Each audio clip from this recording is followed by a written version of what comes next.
Hello and welcome to Ranters and Banters, where we're just a couple of dudes on a podcast talking about sports very passionately. I am one of your co-hosts, Briley, and I'm joined by my other co-host, Luke. And we're excited to bring you some different content from different sports, both domestically here in the U.S. and internationally. Without further ado, I'll just introduce myself and some of my favorite teams. I'm Briley, and my favorite squad to follow is Leicester City over in the Premier League. Wearing the badge, of course, have to. And then some of the other teams that I follow closely are the Chargers in the NFL. And then I follow Pierre Gasly as a racer in F1, as well as Mercedes as a team. And then I dabble in some Suns basketball, Capitals hockey, and I like watching Hideki Matsuyama when I can get some golf in. Luke, how about you? Yeah, I'm a United fan for the Premier League. Bundesliga, I follow Bayern Munich. That is my favorite European football team. Diehard Green Bay Packers fan. St. Louis Cardinals, St. Louis Blues. NBA, I follow mostly the Bucks with Giannis Antetokounmpo. A little golf, mostly majors and big tournament stuff. And F1, I am a McLaren team fan, driver, Lewis Hamilton. I think that's pretty much it. If anything comes up, college is Big Ten basketball, but Illinois specifically. All right, yes, and I'm in the Raleigh area, so whether it be NC State, Go Wolfpack, or Duke and UNC, I hear plenty about that here now that I'm in the area. So wonderful! Excited to get to know more about those teams from you and broaden my knowledge a little bit. So the first thing we're going to get into, we're going to do some late Premier League predictions for the season as far as the table goes. So I'm going to go ahead and pull up. We got a tier list here. And let's just hop straight into it. So we'll start with the relegation tier list at the bottom. For me, in 20th place, I have Southampton. I don't think they have enough new transfers coming in. I'm not excited about their manager. I think they barely escaped the championship last year, and I don't see them taking points off many Premier League sides, scraping for draws where they can, maybe a few wins, but I'm just not excited about them as a squad in the Prem. What about you, Luke? What do you think of Southampton this year? Yeah, no arguments for me. I had them at 20th. Yeah. Dead last. Who'd you have right above them? I had your Leicester Foxes finishing 19th, but the caveat, I guess, is the 10-point deduction. I think it's going to put them into that spot. I think they're probably better than my 18th team, but 10 points is a lot, and I don't think they have enough skill players left to win a lot of games and get out of relegation. Yep, so I have them in 18th myself. I think that without the points deduction, they're a team that stays up. With the point deduction, it's going to just really deflate the squad. We'll see if Steve Cooper can keep the mental game strong. And hopefully they prove us wrong this year. I would love nothing more than to not bounce back and forth a couple of years and go through that high and low of promotion and relegation. But the last team I have in the relegation, I actually have at number 19, I have Nottingham Forest. Not excited about this squad. Not a lot of transfers in. Some Midlands bias, I know, from as a Leicester fan, not liking Forest, but I think they barely escaped last year, and I don't think they have enough to stay up this year. Their only convincing performance in the last half of last season was a 3-1 win against Fulham. Everything else seemed lackluster after Boxing Day. Luke, who do you think is your other team for relegation? I have Ipswich at 18th. There is more excitement around them, but fresh legs. They're getting a rough start to start the year with having to go to City, Liverpool. I'd like to see them stay up. I think Nottingham's going to sneak in at 17th. I don't have them much higher either. So. Yeah.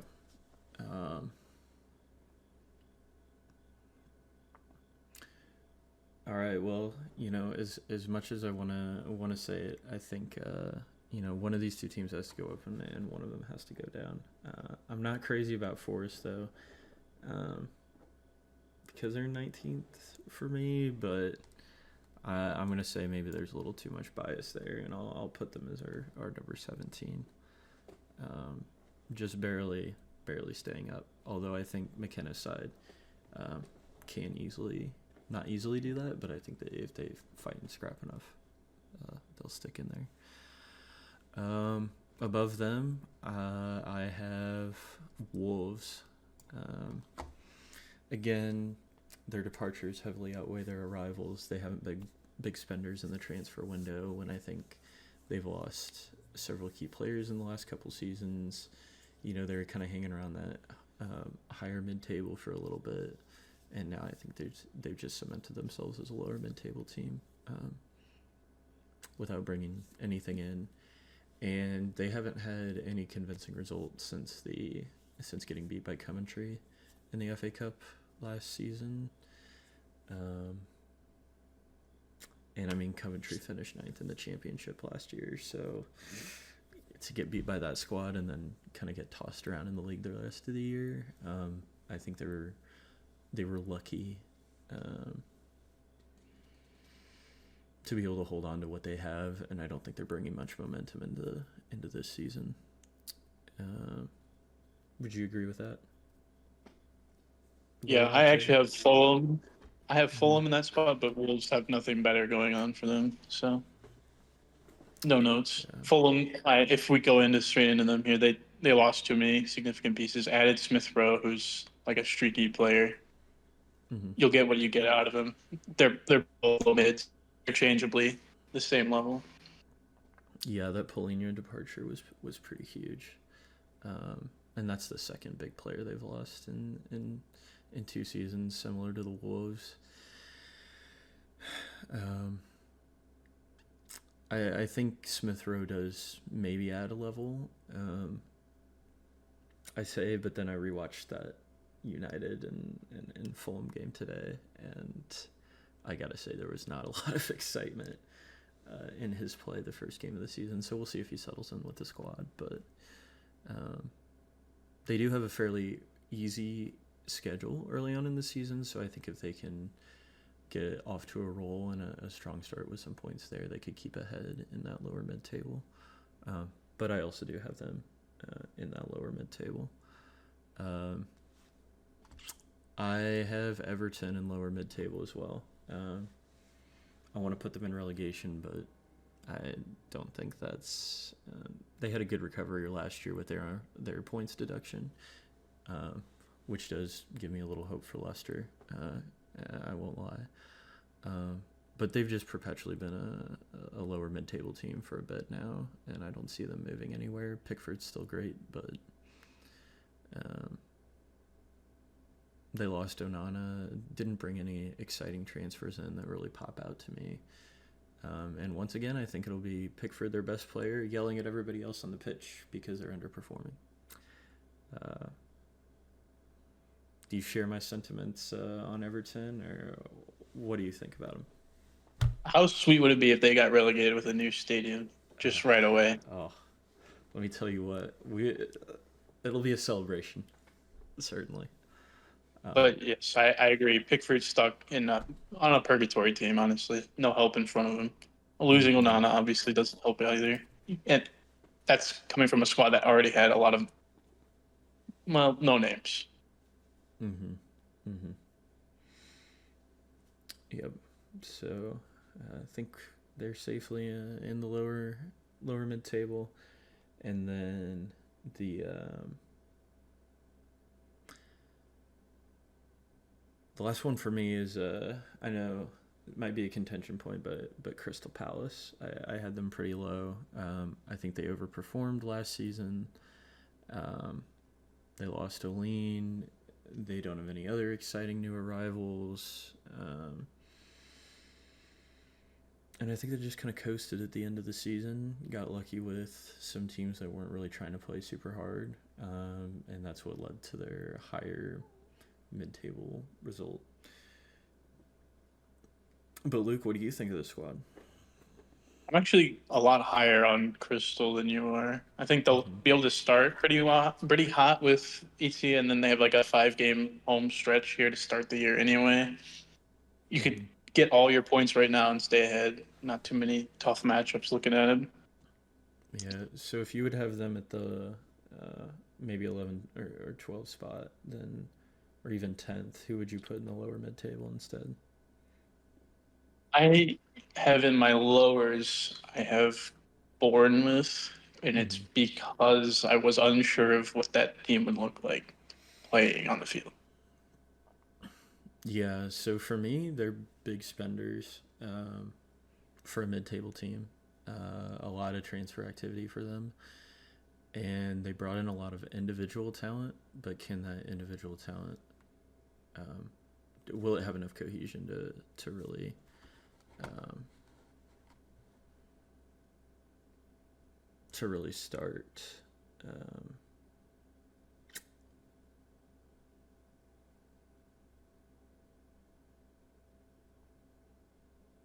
uh, start the season strong enough to get points, and can they capitalize enough on individual play versus team play? Um, so I will. They were a low, higher mid table team for me, so I'm gonna sneak them in. There at the lower mid table, kind of maybe with Palace just a little bit right above them. Um, as far as the other higher mid table teams, I think on the lower end for me it has to be Brentford. Um, Tony's back. That's exciting. I love that. I like watching him play, but with a Raya departure, um, who's gonna feed the ball to him? You know, they still have a similar squad from last year, but that squad really struggled and almost had to fight for relegation without Tony. Um, so I think they can bounce back a little bit this year because of that. Um, but I don't think it's enough to bring them in the upper echelon of teams for sure. So I think a higher mid-table result is likely for them. What do you think about Brentford? Yeah, I have them at my 12th, so Mm-hmm. it's Tony, and he'll score enough goals where they win or draw more games than they should, and make them definitely better than the question marks below them. Yeah, I believe so as well. Um, yeah, for sure. Uh,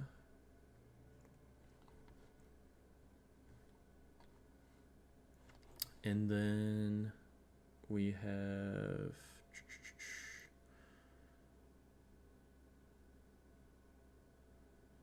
I have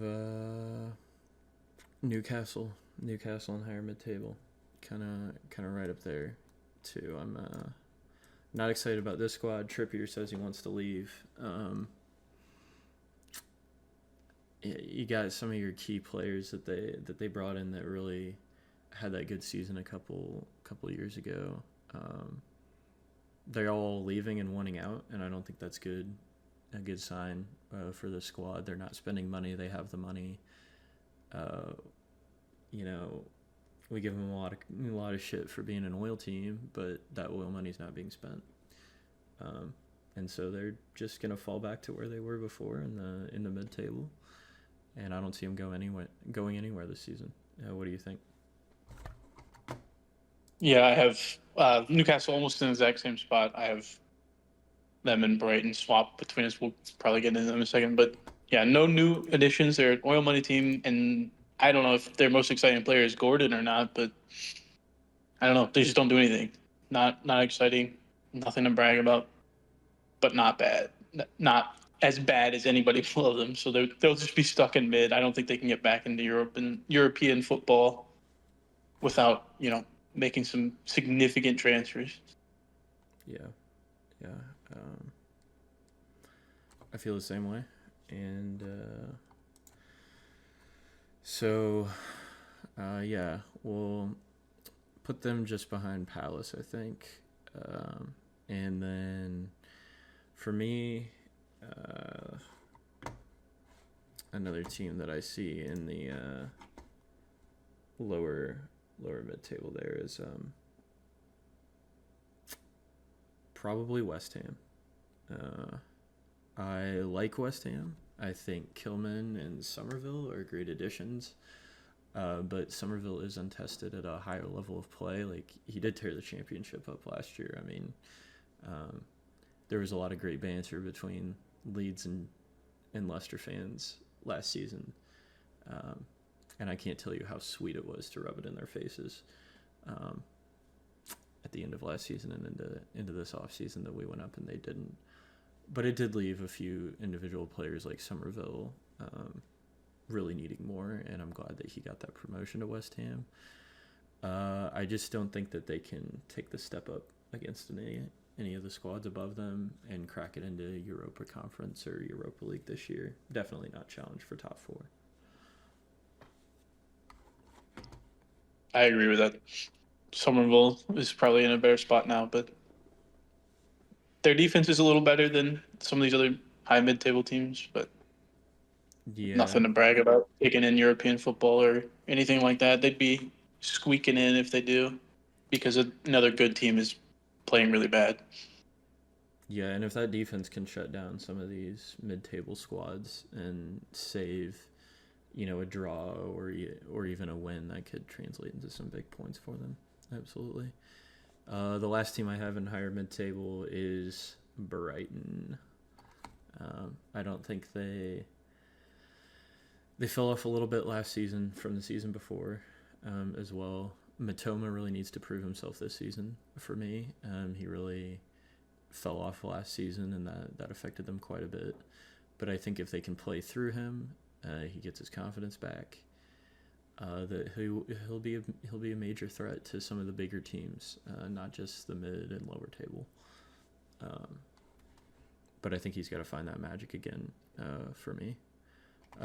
They did bring in a couple big transfers, and even today I know they had some transfer activity that I'm sure they were excited about. And they didn't have any earth-shattering departures, so this could be they could sneak in a little bit higher, but I think it's pretty safe to put them in the higher mid-table.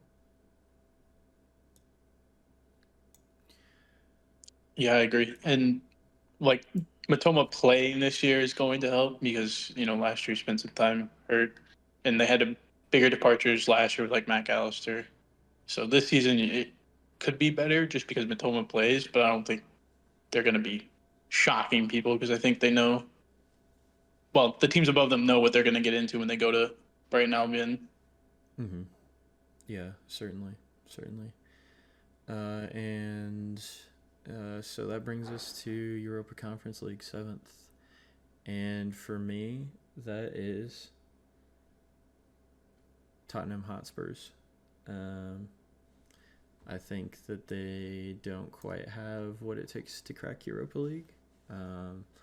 Son and Madison are going to have to prove something to me. I know my boy Matters, number one favorite footballer personally.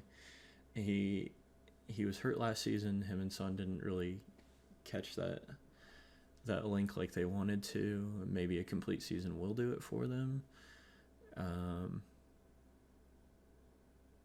bringing in Solanke, I think, was a big deal. But for me,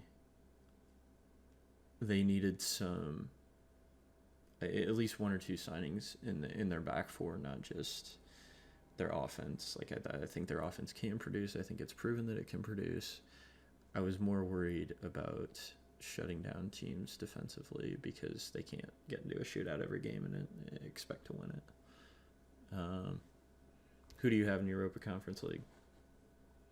I have Chelsea, but I coin flip between them and Spurs anyway, basically. The reason I had Chelsea there, though, is because first year Enzo might have a little bit more time to implement before, the rest of the players figure out the way he likes to play or what he's asking them to do. It's year one. I don't or the signings like Dewsbury Hall, like bringing João Felix back. I think it'll work out, but I just have Chelsea in that spot. Spurs have a little bit more time together, and I just thought they'd be finishing at 6. Yeah. So for me, Chelsea's a big question mark. I think they can really perform really well, and I think they can underperform quite a bit. I think Dewsbury Hall, you bring him up, that is a very risky signing, and I won't say that he doesn't deserve it, especially with Maresca getting the promotion to Chelsea. And I think Dewsbury Hall deserves to play minutes in the upper league. But it's just another worrying young signing for Chelsea, and is he ready to play at that highest level? And is Maresca going to try to play through him in the Prem like he did in the Championship? That's, that would be a lot to put on a player like him. And, but I think also teams were catching on at the end of the Championship to Maresca's tactics, and I think the Premier, you just have even more resources to do that. So, for me, we'll go ahead and put Tottenham in that 6th spot. But I think Chelsea have a lot to prove this year. I think there's a high ceiling, and I think there's a low floor.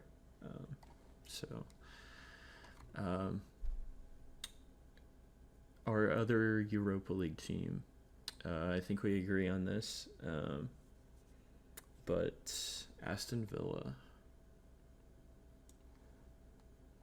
We do agree that team could surprise a 4th place team, whether it's whoever it ends up being when we see it at the end of the year. But Aston Villa is looking pretty good right now.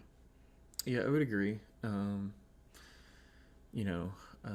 Another former Leicester player and Tielemans on there, and I think he recovered at the end of last season. I think he was he really added to the lineup, and I think that their pickup of Onana in the offseason and the transfer market is going to do a lot for them.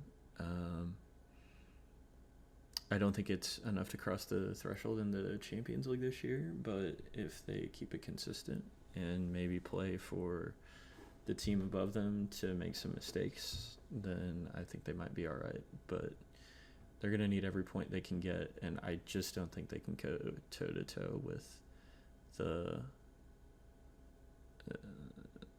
at least the top 3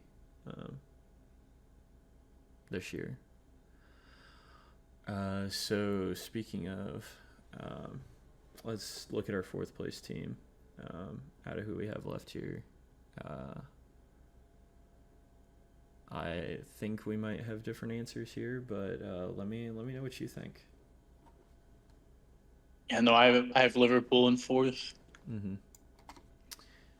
Yeah. And, I think it's because Jurgen Klopp hangover. I like the roster. There's nobody new there. The names Darwin Nunez. Virgil. McAllister's there too on the bench probably, but. Point being, I think they finished 4th. Too much hangover still from Klopp because you have such an important season the year before, losing one of their best managers ever. I don't think they're a bad team. I honestly think they could finish 3rd. I just may have let a little bit of bias creep in when I put them in 4th. Yeah. For me, I don't think that the Klopp hangover is going to be there. I think they're ready to prove themselves to a new manager. I think he left on good terms, and I think he left them excited to play under someone else. A little disappointing, but I think they're going to come back ready to play with a fire. So for me, I have Manchester United in that fourth spot. I think they've made great additions in the offseason. That I think we're both excited about, and no significant losses from their lineup last season. I know they have a transfer to, it might have been today even. Maybe I'm thinking of somebody else though.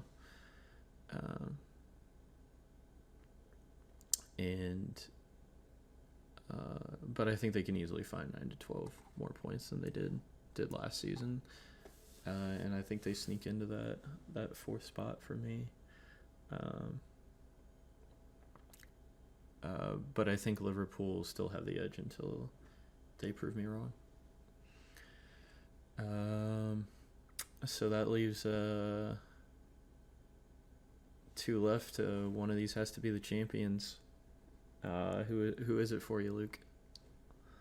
Yeah, so I'm gonna have to do it for them. I'm gonna have to give them a little jinxie. This is for Stan Kroenke, but it's definitely Arsenal. They have to win this year. If you're a serious team, Arteta, if you're serious about winning, you have to do it now. There's a 115-point deduction coming to City's way. You'll have an asterisk if you win it next year. If you're a legit team, beat the machine. Yep. I think they have the squad to do it this year. It's just the same question as last year. Can they get over the hump? Can they keep their composure at the end of the year? And if they can, I think the points will be there for them.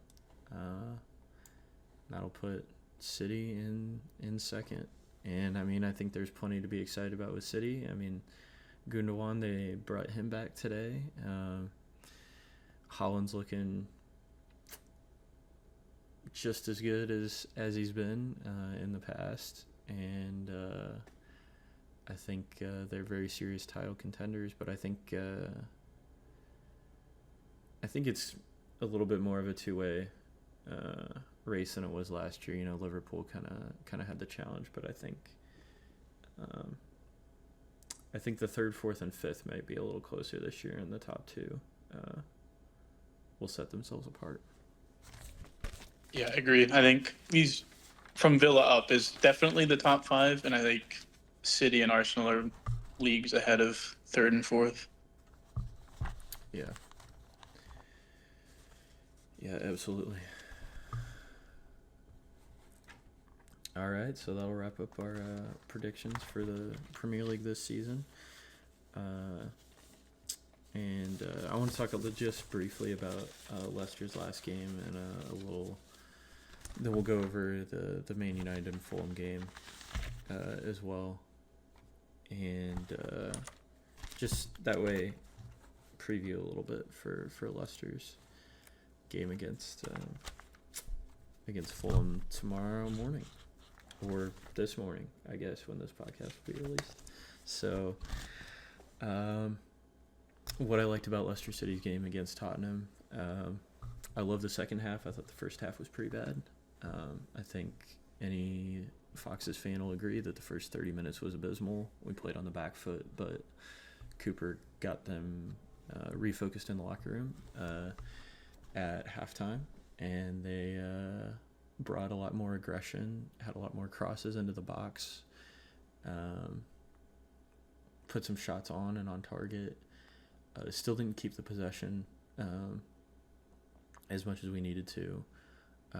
But we really played through the old system that we used under Maresca, and I think a lot of fans thought Cooper would change that. I think the brightest spots in that game were Fatawu and Vardy, which, the assist and the goal, so how could they not be? But Christensen, back on loan from Bologna, just looked excellent.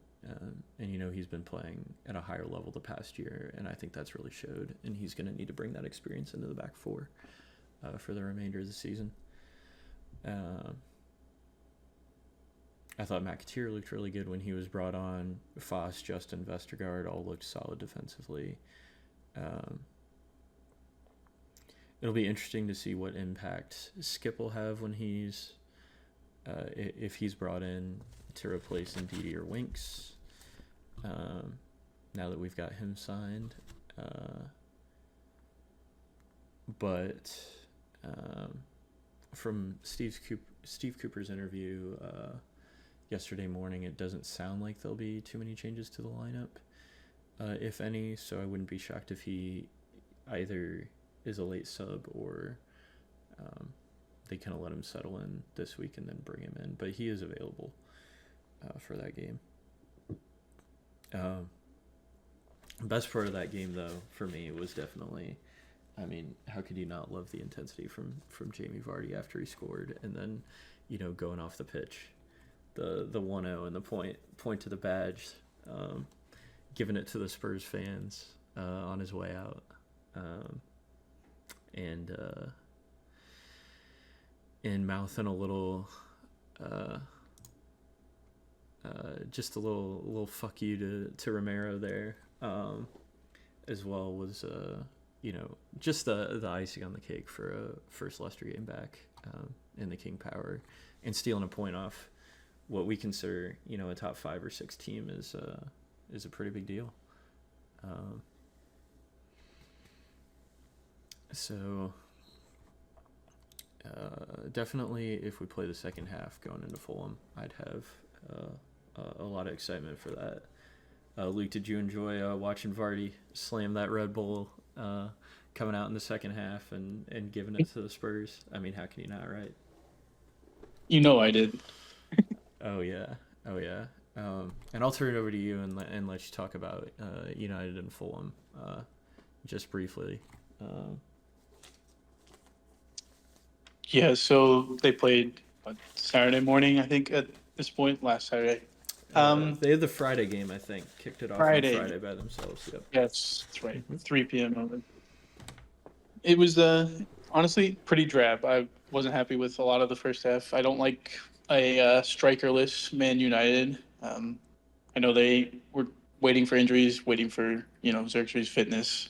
Alejandro's hurt, so I understood why they did it. The first couple 10, 20 minutes of the game, Fulham had a couple runs, made it look a lot scarier than it should have.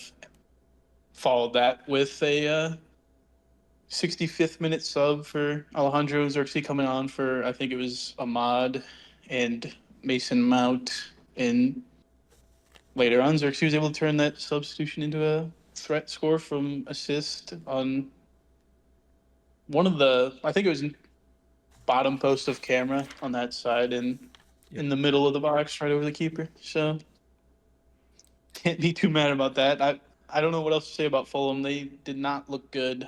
It looked boring a lot there. They were only possessing the ball 35% of the time. It was the lowest rate all weekend, probably, because United had the highest rate. They were getting picked off.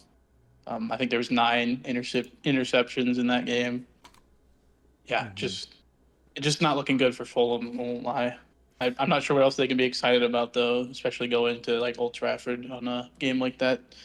Yeah, I think if you're Fulham, the two things you can be excited about are Robinson and Tete. Just watching that game back today, they had a lot of good defensive stops, and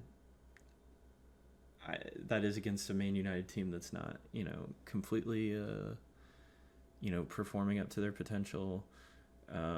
But I think in that back half of the game, Robinson got his head on some balls that he really needed to, and Tete had some crucial touches as well. So I think those are going to be two to watch. I also thought Maguire did a great job defensively, and yes, I am a slabhead apologist, and I will be talking about him. The only player on United I really follow, but and then Delo too.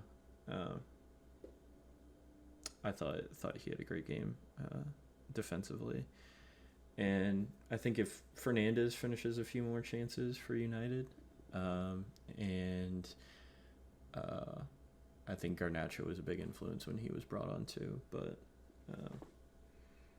yeah, I think that's. I felt like they started playing. Sorry, just feel like they were playing wide as soon as Garnacho came on. Like Rashford had a few runs, but as soon as Garnacho, it was like, well, now we're attacking the other side as well. Yep, yep, and I think that it really wore Fulham down, and it was easy to finally sneak one through. But I think that United had some chances that. I mean, there was one I think specifically for Fernandes that ball goes in 9 times out of 10.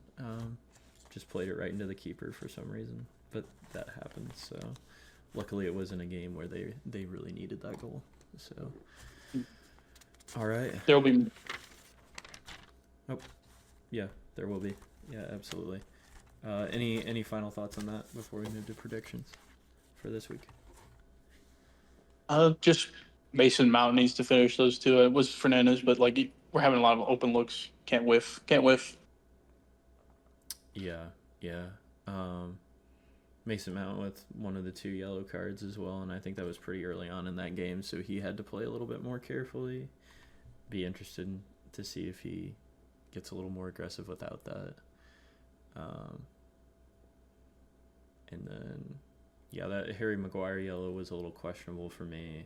I mean, I don't know how much he flopped. I think he was expecting contact and kind of went to ground to avoid the contact. Maybe it was the look after begging for the penalty, but what can you do? And well, now you mentioned Maguire. Remember this? Martinez had a huge save for Onana when Fulham was making their runs early. So I'd like to clean up the middle a little bit, but yeah, absolutely. Martinez was a big point there. And I do remember, a couple big defensive plays from him as well. So,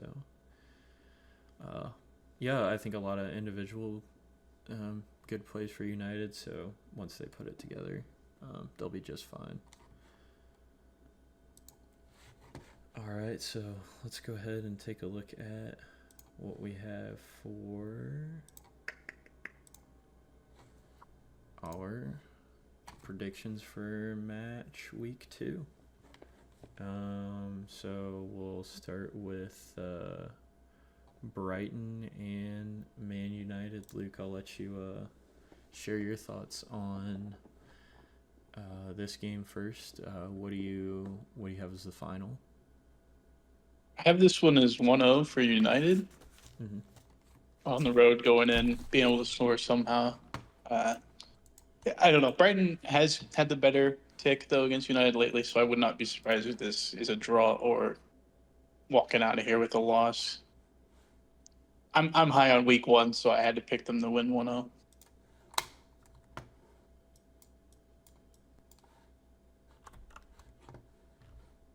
Yeah.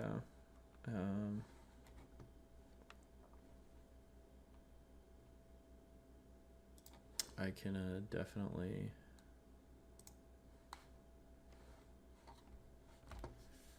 Sorry, I'm having a little trouble with PowerPoint. It's not one to work with me here, but I will get that resolved really quickly.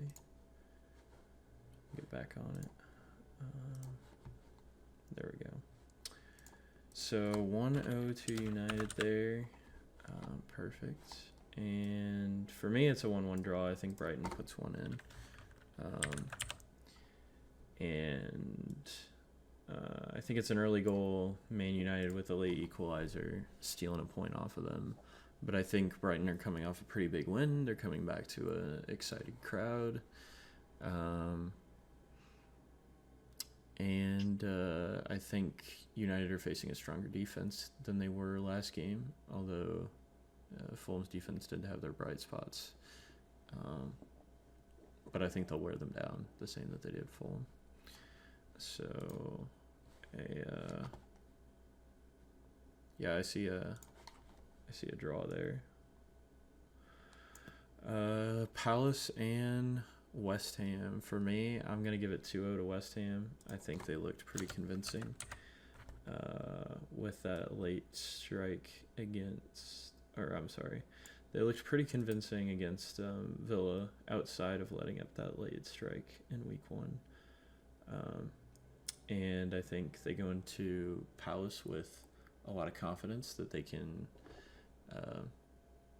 take a team like Villa as far as they did. And I think Palace needed more out of their result from Brentford to come in with confidence to this game. What do you think, Luke? Yeah, I have the exact opposite. I have Crystal, and their little score early 1-0 plate West Ham. They won't be able to recover after arguably an exhausting match against Villa, and they just won't recover from that. That's fair. That's fair. I think an early goal could do that. So we'll see if Palace are able to do that, or West Ham can survive the first half and either put up a goal there or catch them in the second. All right, Fulham, Leicester City. For me, I love my Foxes, but it's at Craven Cottage.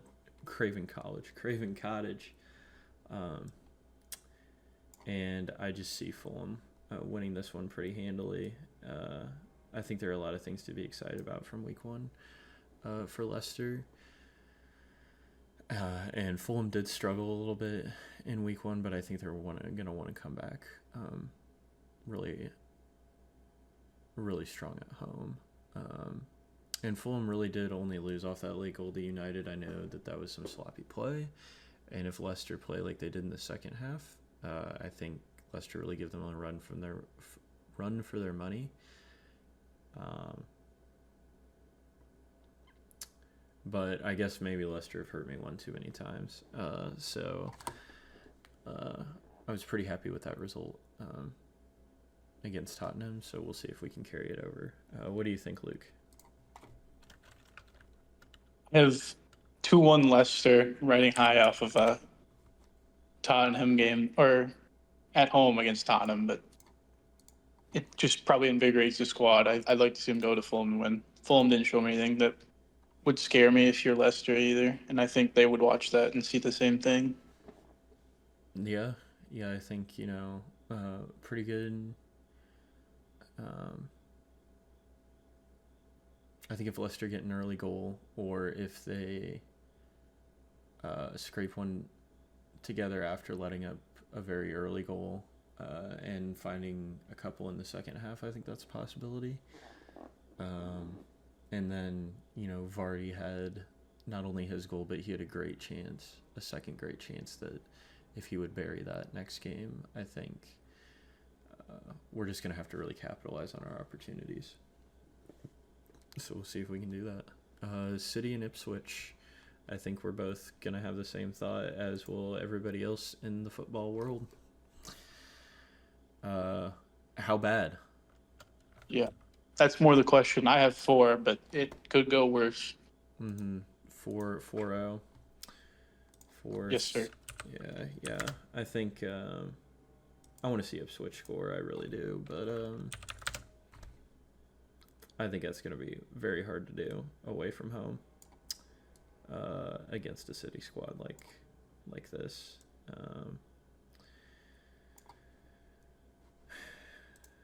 Southampton and Nottingham Forest.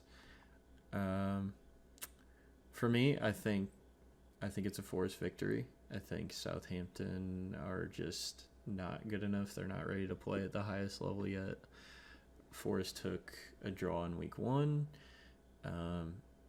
That's a decent amount of confidence for them. And I think they can walk into Southampton knowing they're the better squad. And I think that Southampton will find their first goal of the campaign. But Nottingham are going to put up a couple. What do you think? I do agree. I think Nottingham wins. I only have 1 goal in the entire game, and it'll go 0-1 Nottingham. Yeah, I do think that's a safe bet. Neither of these sides seem like high scorers, but if there's ever a game for Southampton, to score outside, in the first few games of the season, I think this one is it. So I would like to see it just for them and their fans, especially at home. First game back at home, the Prem. Tottenham and Everton. Who do you have for this one? 2-0 Tottenham. Yeah. I think that's pretty safe, and I'm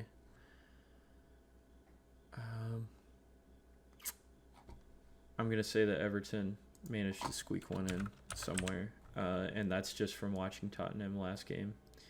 If they leave someone unmarked, just like they left Jamie Vardy unmarked, I don't see why Everton can't put one past in the second half. Especially with a worn down Tottenham back four, they just don't have the depth in that back four, like I said. And they're gonna have to prove that they're ready to play some defense in that one, because the possession was pretty skewed for Tottenham in that game against Leicester. But then in that second half, when Leicester did have possession, they made it count. And if Everton can do the same, I think there's a goal to be had. So the last game on Saturday, we have Villa and Arsenal, which should be the game of the week, outside of maybe the first game, Brighton and Man United. But both of those games I think should be pretty close. For me, I have it as a 1-1 draw. I think Villa can hold Arsenal to one goal at home, and I think they can put in one themselves.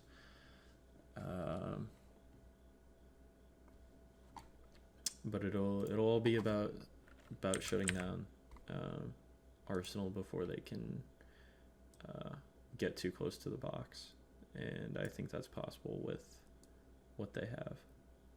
What do you think about this one, Gunners?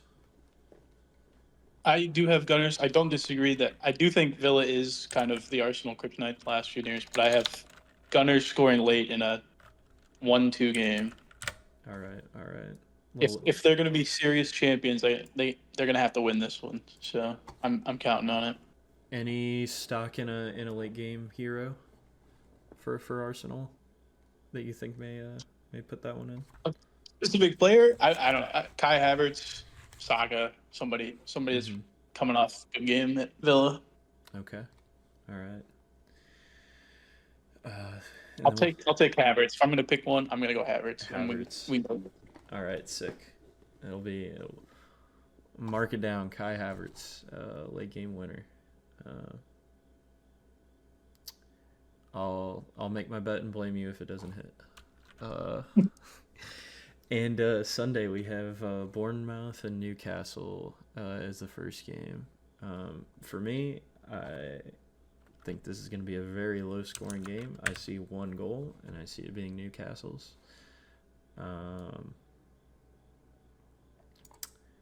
I will be curious to see if the Trippier news this week of him wanting to leave, how that affects the squad, and if it deflates them. I think it could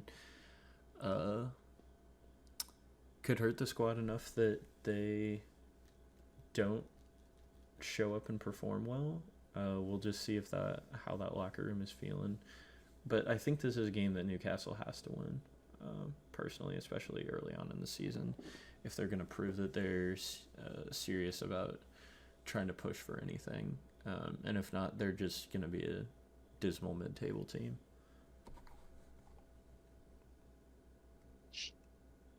Yeah, I have this one as a draw. Just 1-1, Bournemouth, Newcastle. So. All right. Yeah.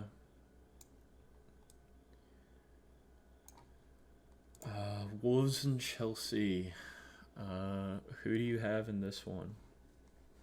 I have 3 goals, and it's going to go Chelsea 2-1. Yep. I have the exact same result here. 2-1 Chelsea. I think they're coming in. I think Maresca is really going to want to prove that he can win in the Premier League. Coming off a City game that's pretty tough, I think Wolves can take advantage and maybe score an early goal. But I think Maresca gets his squad right at half. and they come out and score twice in the second half, and walk away with 3 points and feel pretty good about their performance. And then the last game of the week we have Liverpool and Brentford. For me, this is my shot in the dark of the week. I have it as a 2-2 draw. Liverpool didn't show enough for me against Ipswich. I thought, 2 goals is good, but I think they really should have had 3 or 4 on a team like Ipswich. I will give it that was Ipswich's first home match back in the top flight and in the Premier League, so maybe a little bit of extra spunk for them, but I think Liverpool don't find any reason not to put those 2 goals in, but I could see Tony answering with a sneaky 1 or 2. We'll see if Liverpool's defense can shut down Brentford, and I think Brentford really want to prove something after their week 1 performance too. I think they're going to come out wanting to prove themselves after drawing Palace and prove that they're a little more serious than they were last year. And what do you think, Luke? I also have 4 goals, but I have it 3-1 Liverpool. Mm-hmm. Yeah, I think that's very likely. I don't.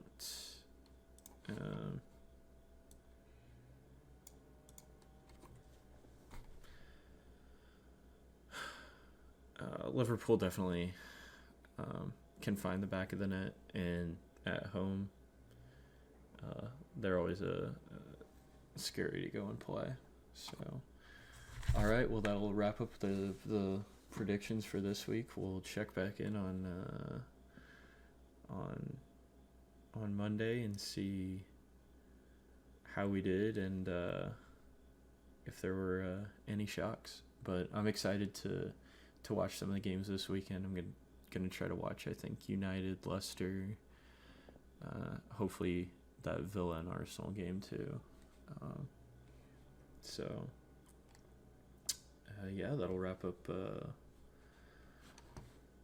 the predictions, and then last thing, before we completely move off of soccer or football, let's talk about the Bundesliga, because I know that's coming up this season, and I know Bayern will have their first match.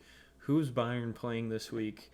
Do you think they can pull out the championship this year, or do you see Bayer Leverkusen, Dortmund, anyone else coming in and taking another shock trophy away from Bayern? Yeah, so obviously Leverkusen, Dortmund, biggest threats. Bayern's not defending this year, so you'd like to see them go get it. There is obviously the Kane curse, probably something to talk about there. He comes directly to Bayern, they can't win it. Of course, Leverkusen win Invincible. They're starting where they left off today as of recording Friday. They won their game at Gladbach. It was 3-2, I believe. Don't quote me on that. Okay. Yeah, they're hot. They were invincible in all of Bundesliga play last year. Like that's something to talk about. Bayern definitely has a talent to win it again. I mean, they played 1 game so far this year in the Pokal.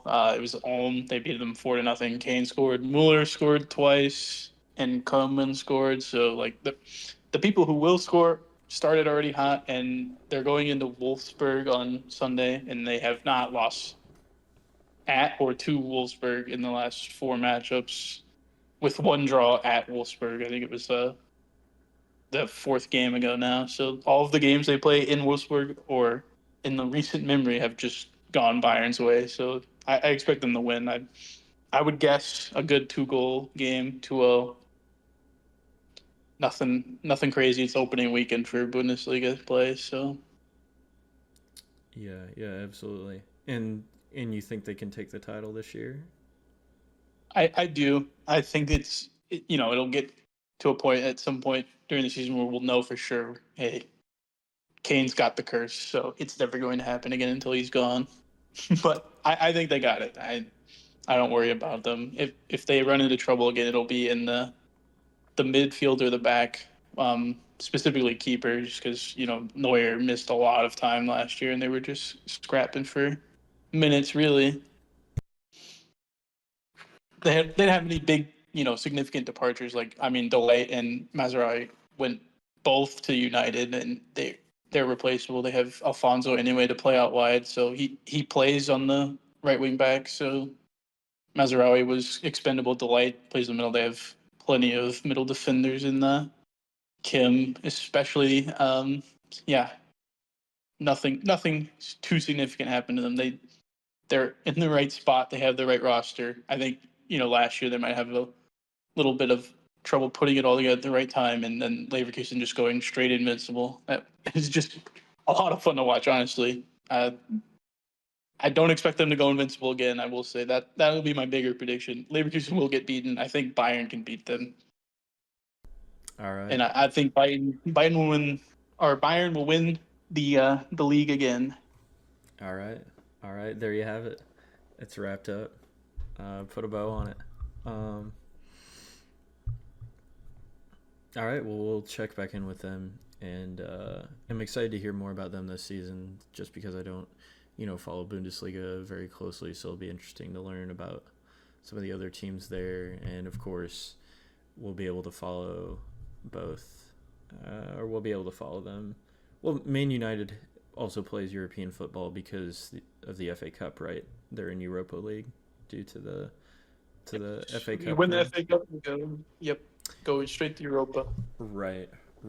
So, it'll be exciting to follow those this year. Might be a few more than a few seasons. Hopefully, just a few for Leicester to get back there, but we'll enjoy whatever we can in the meantime.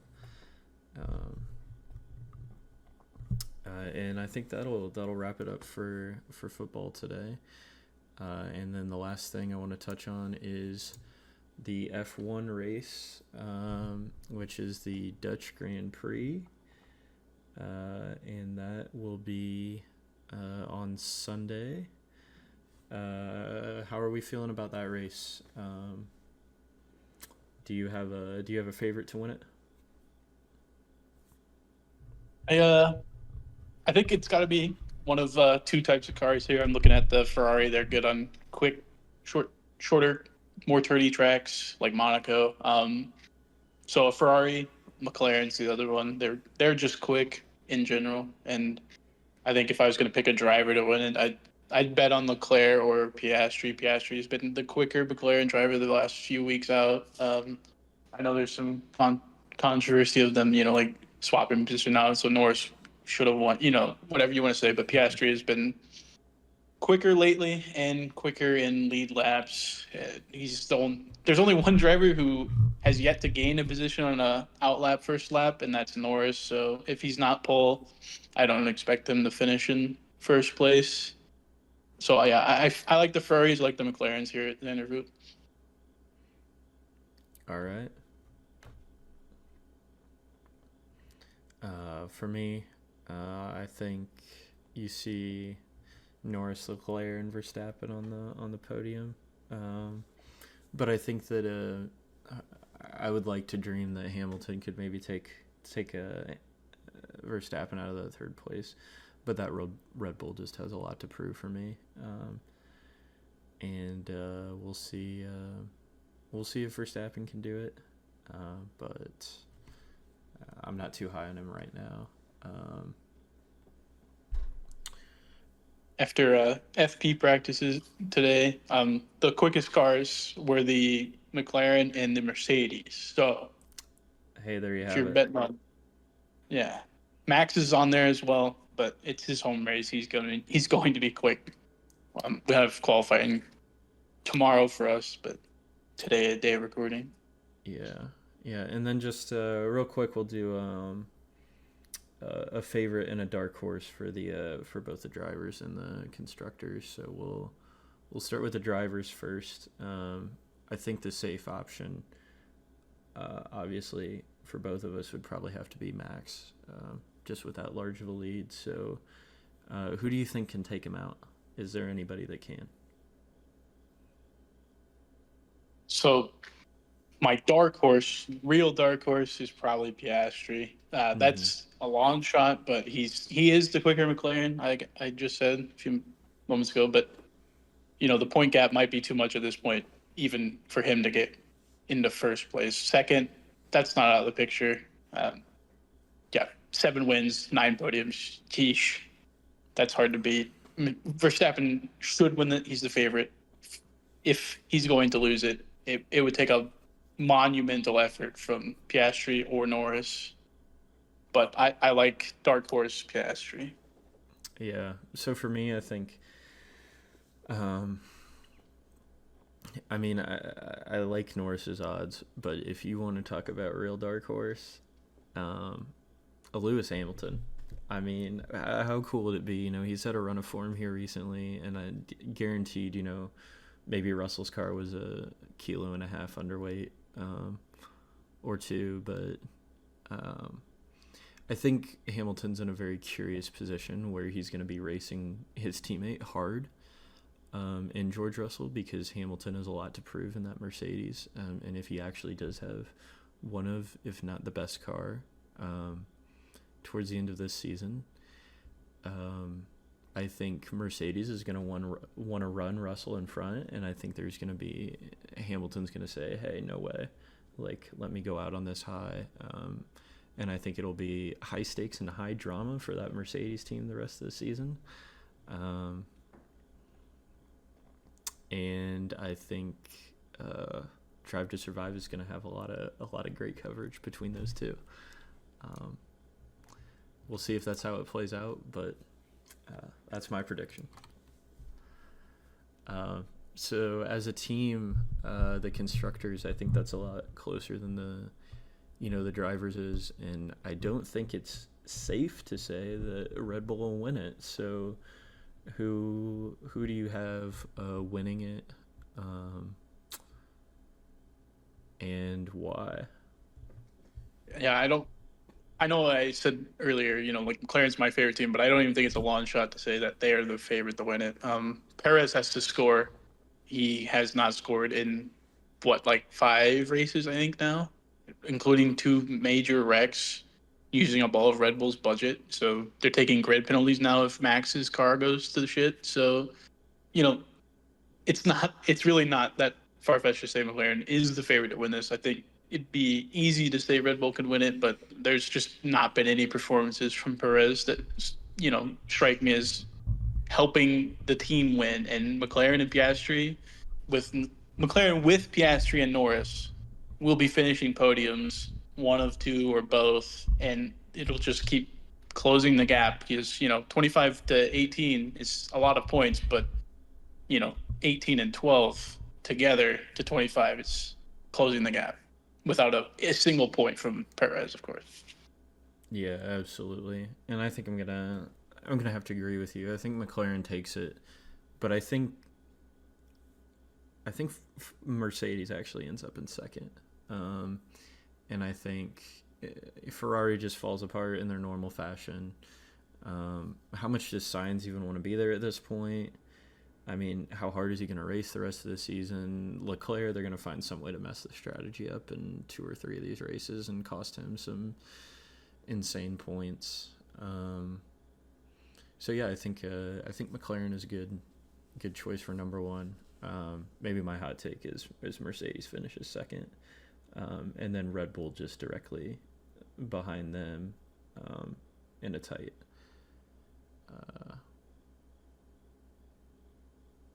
points gap between them and Ferrari. We'll see if Perez can turn around though. But if the car isn't good, that doesn't inspire confidence in me. And if Max is saying the car is not the best, do you have a case where Perez just got to drive the best car, and he's really not that good of a driver? So questions that'll be answered in the second half of the F1 season. Are there any other sporting events you're looking forward to this weekend that you're going to try to keep your eye on? I'll probably be watching maybe part of the college football kickoff. We got the doubling game with Florida State and Georgia Tech. Mm-hmm. I don't have any thoughts on who's going to win. I don't know enough about Georgia Tech. They probably aren't as bad as what they seem. They retain all of their players, from what I understood on listening to some shows earlier today. So their whole offense is back, and Florida State's full of transfers. It'll be fun. I assume it'll be a lot of fun to watch, and we have a friend who's a diehard Florida State fan, so I will hear all about it and learn everything about both teams tomorrow, probably. Yeah, absolutely, and I think we'll try to have him on next week and do a bit of a college football preview for this upcoming season, and I'm sure he'll have plenty to say about the first game of the season, and I'll probably let you two talk more about that and just kind of throw in a question here or there, but it'll be Florida State coming off that undefeated season, not getting a spot in the college football playoffs. I think they're going to come out with some real fire this year. So, all right. Well, we will reconvene on Monday and see what has happened over the weekend. How correct or incorrect we were with some of our predictions, and roll from there. But Luke, thank you for joining me and for doing this first episode, second take, and we'll